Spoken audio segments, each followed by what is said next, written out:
Shalom, saudara yang dikasihi Tuhan.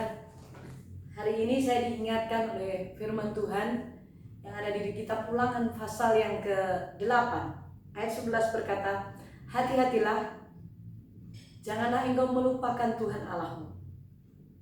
Kadang-kadang kita berpikir, saya tidak melupakan Tuhan. Nah, ayat itu berkata bahwa dengan jalan engkau tidak melakukan perintahnya dan tidak berpegang kepada titah-titahnya.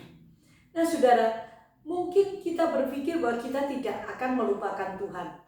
Kita tidak pernah melupakan kebaikan Tuhan. Itulah sebabnya Tuhan berpesan kepada orang Israel pada waktu itu, hati-hatilah, janganlah engkau melupakan Tuhan Allahmu.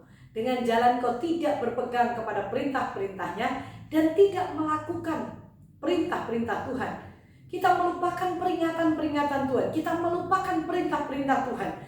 Tuhan berpesan kepada bangsa Israel bahwa Tuhan memelihara mereka, membawa mereka ke negeri yang akan diberikan kepada mereka yang berlimpah susu dan madu. Itulah sebabnya Tuhan berpesan, hati-hatilah, jangan engkau melupakan Tuhan Allahmu.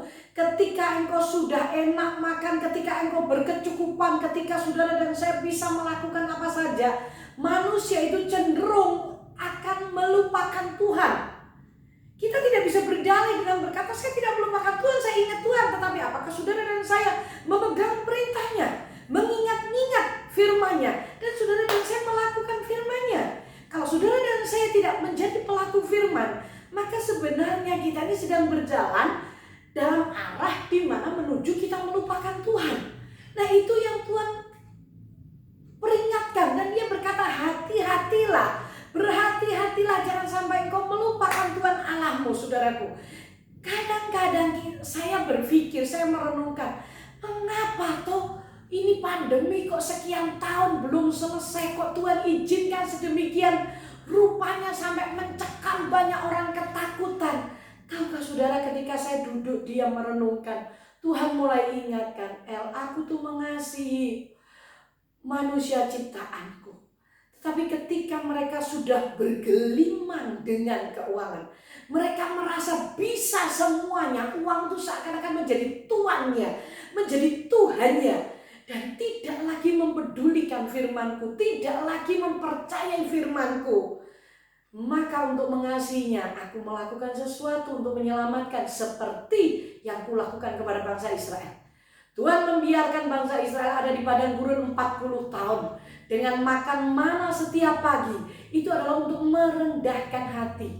Nah, saya tahu saudaraku, apa yang terjadi di muka bumi ini. Ini adalah tujuan Tuhan adalah untuk memanggil kita, mengingat kembali, berpaling kepada Dia, tidak lagi kepada semua yang kita bisa raih. Karena saya tahu semuanya bisa meninggalkan kita. Harta itu tidak setia. Dia hanya setia sampai mungkin di pintu kubur. Bahkan kadang di rumah sakit pun dia sudah gak setia karena gak bisa nolong lagi. Saudara, kalau sudah seperti ini, tidak ada seorang pun yang bisa menolong saudara dan saya kecuali Tuhan. Itulah sebabnya mari berhati-hatilah. Pegang perintah Tuhan. Lakukan perintah Tuhan.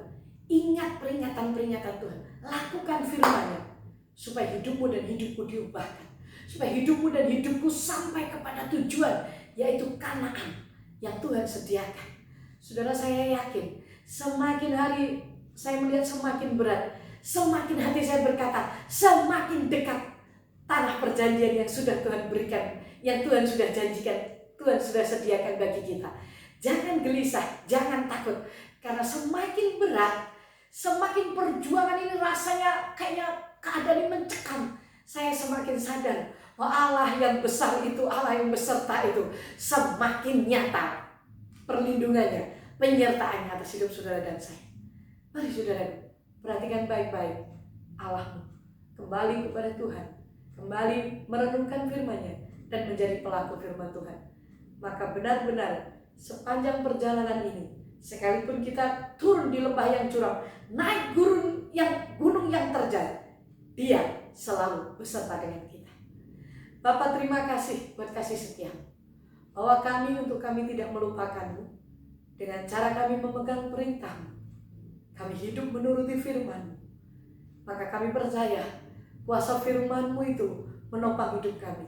Karena semua akan berubah, tetapi firman-Mu tidak pernah berubah. Dan sungguh hamba bersyukur karena kasih-Mu melalui pandemi ini. Ini adalah tanda kasih-Mu, Engkau memanggil kami umat manusia untuk datang kembali kepadamu. Terima kasih buat segala perkara. Buat kami berpikir benar seperti Engkau janji-janji yang Kau sediakan bagi kami. Dalam nama Yesus. Amin. Tuhan memberkati saudara.